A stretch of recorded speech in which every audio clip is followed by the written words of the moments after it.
श्री सीतारामचंद्राभ्यां नमः। श्रीमद्वाल्मीकीय रामायणं बालकांडं 17 सर्गः।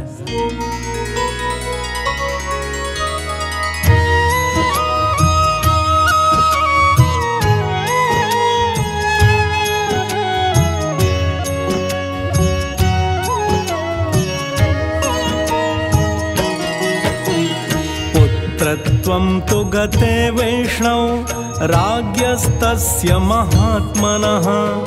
उवाच देवताः सर्वाः स्वयंभूर्भगवान् इदम्। सत्यसन्धस्य वीरस्य सर्वेषां नो हितैषिणः। विष्णोः सहायान् बलिनः सृजध्वं कामरूपिणः। मायाविदश्च शूरांश्च वायुवेगसमाञ्जवे। नयज्ञान् बुद्धिसम्पन्नान् विष्णुतुल्यपराक्रमान्।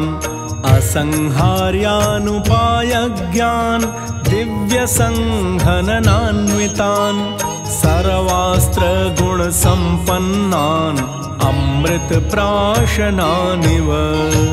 अप्सरस्सु च मुख्यासु गन्धर्वीणां तनूषु च। यक्षपन्नगकन्यासु ऋक्षविद्याधरीषु च।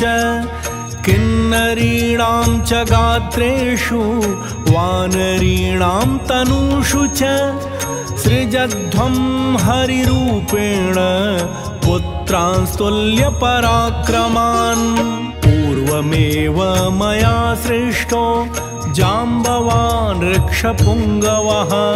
जृम्भमाणस्य सहसा मम वक्त्रादजायत। ते तथोक्ता भगवता तत्प्रतिश्रोत्य शासनम्। जनयामासुरेवं ते पुत्रान् वानररूपिणः। ऋषयश्च महात्मानः सिद्धविद्याधरोरगाः। चारणाश्च सुतान् वीरान् ससृजुर्वनचारिणः। वानरेन्द्रं महेन्द्राभम् इन्द्रो वालिनमात्मजम्। सुग्रीवं जनयामास तपनस्तपतां वरः। बृहस्पतिस्त्वजनयत् तारं नाम महाकपिं। सर्ववानरमुख्यानां बुद्धिमन्तमनुत्तमम्। धनदस्य सुतः श्रीमान् वानरो गन्धमादनः।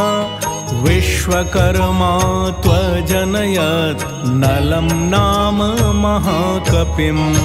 पावकस्य सुतः श्रीमान् नीलोऽग्निसदृशप्रभः।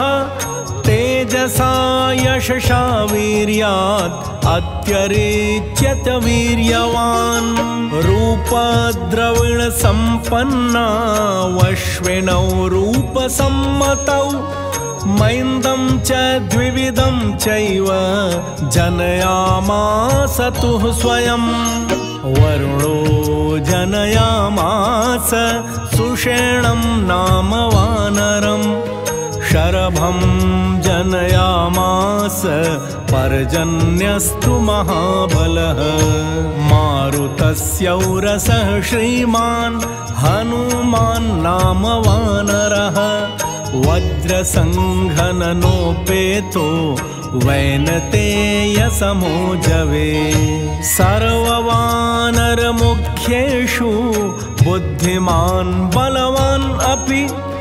ते सृष्टा बहुसाहस्रा दशग्रीववधोद्यताः। अप्रमेय बला वीरा विक्रान्ताः कामरूपिणः। ते गजाचलसङ्काशा वपुष्मन्तो महाबलाः। ऋक्षवानरगोपुच्छाः क्षिप्रमेवाभिजज्ञिरे। यस्य देवस्य यद्रूपं वेशो यश्च पराक्रमः अजायत समं तेन तस्य तस्य पृथक् पृथक् गोलाङ्गुलेषु चोत्पन्नाः किञ्चिदुन्नत विक्रमाः ऋक्षेषु च तथा जाता वानराः किन्नरीषु च देवा महर्षि गन्धर्वाः तार्क्ष्ययक्षा यशस्विनः नागाः किं पुरुषाश्चैव सिद्धविद्याधरो रगाः बहवो जनयामासुः हृष्टास्तत्र सहस्रशः चारणाश्च सुतान् वीरान् ससृजुर्वनचारिणः वानरान् सुमहाकायान् सर्वान् वै वनचारिणः अप्सरस्सु च मुख्यासु तथा विद्याधरीषु च नागकन्यासु च तदा गन्धर्वीणां तनूषु च कामरूपबलोपेता यथा कामविचारिणः सिंहशार्दूलसदृशा दर्पेण च बलेन च शिलाप्रहरणाः सर्वे सर्वे पर्वतयोधिनः नखदंष्ट्रायुधाः सर्वे सर्वे सर्वास्त्रकोविदाः विचालयेयुः शैलेन्द्रान् भेदयेयुः स्थिरान् द्रुमान् क्षोभयेयुश्च वेगेन समुद्रं सरितां पतिम् दारयेयुः क्षितिं पद्भ्याम् आप्लवेयुर्महार्णवान् नभस्थलं विषेयुश्च गृह्णीयुरपि तोयदान् गृह्णीयुरपि मातङ्गान्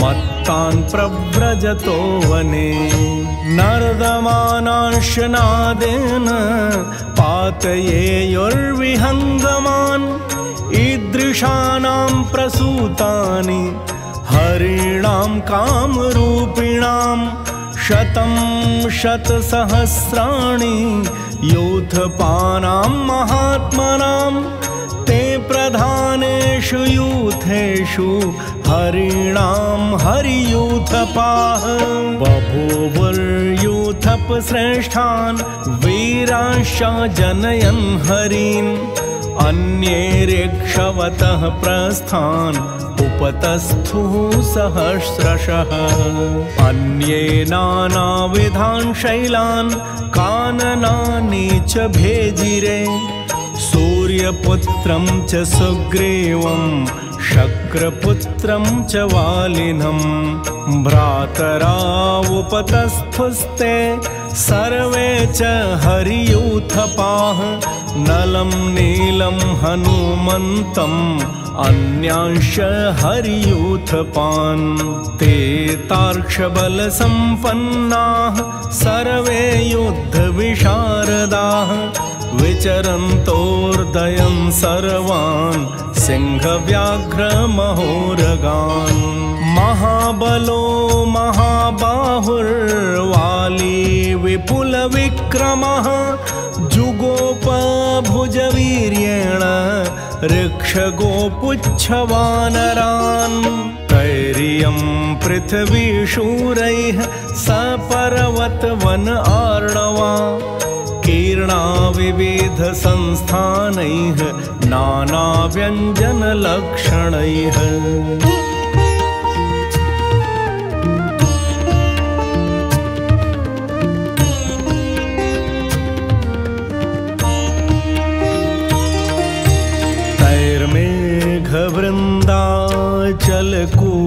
तैर्मेघवृन्दाचलकूटसन्निभैः महाबलैर्वानरयूथपाधिपैः बभूव भूर्भीमशरीररूपैः समावृता रामसहाय हेतोः